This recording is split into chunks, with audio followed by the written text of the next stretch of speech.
Salud, jóvenes. Hoy en Química para andar por casa y en compuestos que debes de conocer mejor para sentirte más cómodo, vamos a hablar un poco del hidróxido sódico. El hidróxido sódico o sosa cáustica, también llamada soda cáustica o soda, incluso hidrato de sodio, es un compuesto muy familiar porque lo utilizamos con cierta frecuencia en las casas como desatascador, sobre todo para remover materias grasas y también en algunos casos para fabricar jabón. Es una base muy fuerte, muy soluble en agua, aproximadamente 100 gramos de sosa en 100 gramos de agua, con gran desprendimiento de calor. También es apreciablemente soluble en etanol. Es un compuesto delicuescente que además de absorber agua, absorbe CO2, por lo que hay que protegerlo para que no se carbonate ni absorba demasiado agua y acabe quedando líquido. Es un compuesto muy corrosivo que manejamos o manejaremos siempre con guantes. Produce daños graves si se ingiere.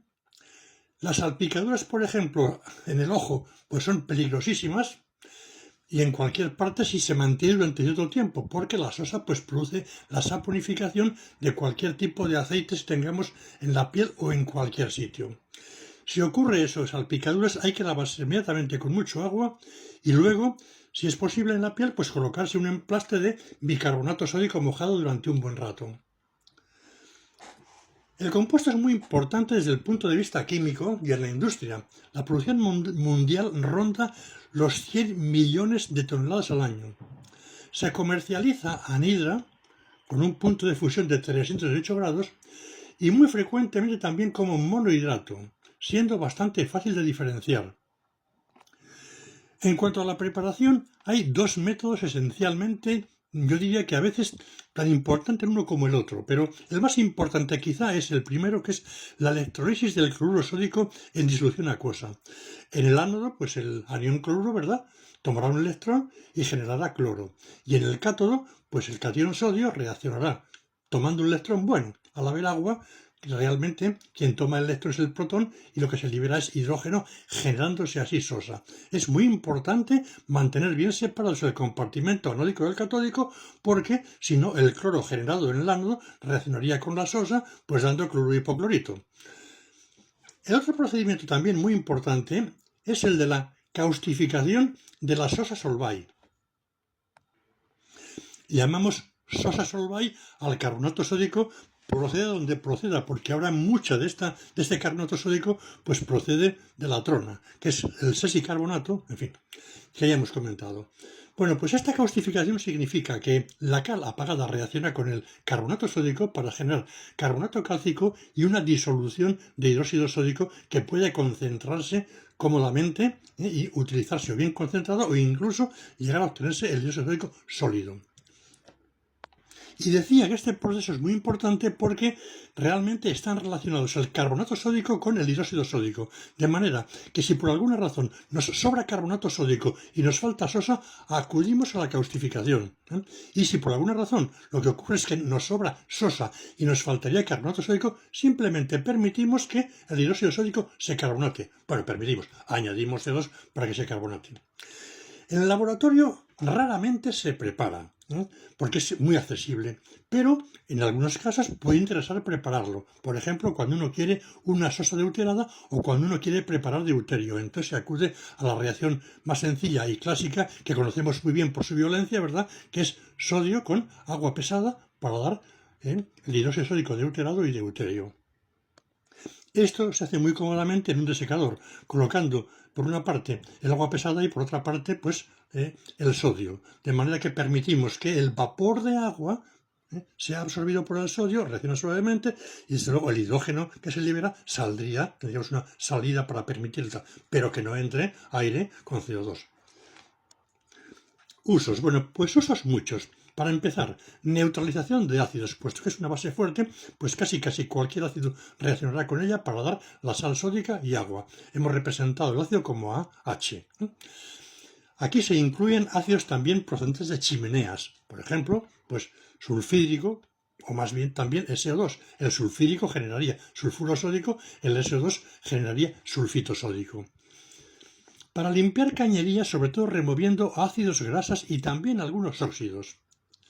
Para potabilizar aguas duras, bueno, duras pero de dureza temporal, porque el bicarbonato cálcico que llevan en disolución, al tratarlo con sosa, precipita carbonato cálcico, dejando un poco de carbonato sódico, pero eliminamos del agua el calcio. Para la preparación de jabones y detergentes, es un proceso que conocemos como saponificación, sapo y jabón. Aquí he representado así la glicerina como un triéster del glicerol, ¿verdad?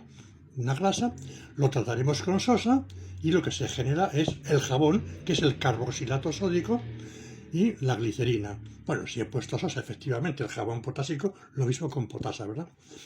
En la industria el petróleo también es importante, sobre todo para preparar baños de perforación. En algunos procesos metalúrgicos es, esencial.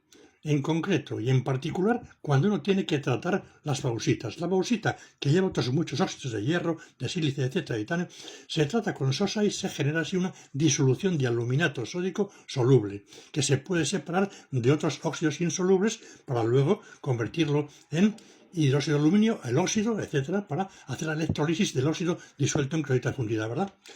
Bien, para la fabricación de rayón vía formación, descomposición del santogenato de celulosa. Bueno, en cualquier parte o en casi todas partes se habla del santogenato de celulosa. Realmente es un celulosa polisantogenato de sodio. Si representamos la celulosa de esta forma como un polímero en el que tenemos muchos OHs, pues bueno, con sulfuro de carbono y hidróxido sódico se genera el santogenato o santato. Se generan varios santatos, por eso digo que son santogenato de celulosa.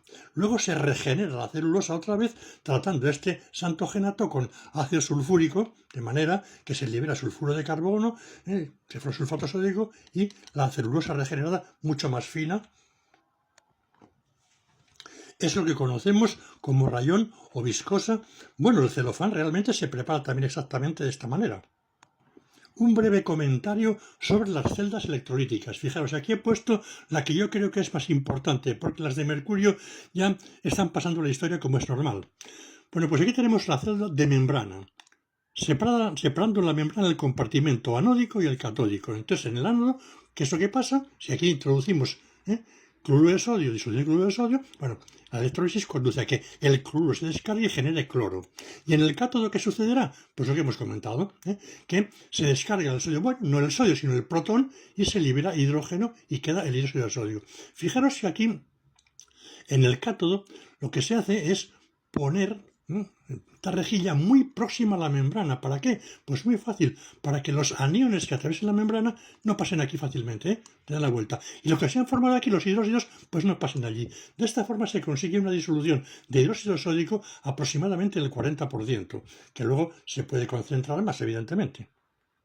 En cuanto al voltaje, en la celda de diafragma, fijaros, si el sodio tiene un potencial de reducción estándar de 271, pues, y el hidrógeno es el 0, pues lo que nos... Y el cloro, 1 menos 1,36, pues depende de lo que se vaya a liberar, ¿verdad? Si lo que se va a liberar es cloro e hidrógeno, pues la celda de diafragma serán 1,36, porque es 1,36 y 0 lo que nos da falta.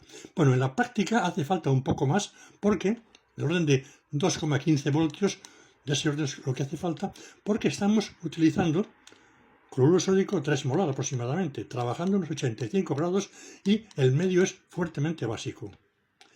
Y ya sabemos que estos potenciales estándar, ¿verdad? Pues se refieren a condiciones normales. Y para terminar, un poco de formulación. De compuestos relacionados, claro. Ya de paso voy a aprovechar para ver si la sosa que tengo es la sosa, el monohidrato o es el anhidro. Hemos visto que había mucha diferencia en cuanto al punto de fusión. Vamos a ver. Bueno, pues llevo un buen rato calentando y esto desde luego no funde. Así que me temo que esto sí que necesitará los 300 y pico grados para fundir. Es decir, que esto a fin de cuentas es el anhidro, sosa anhidra.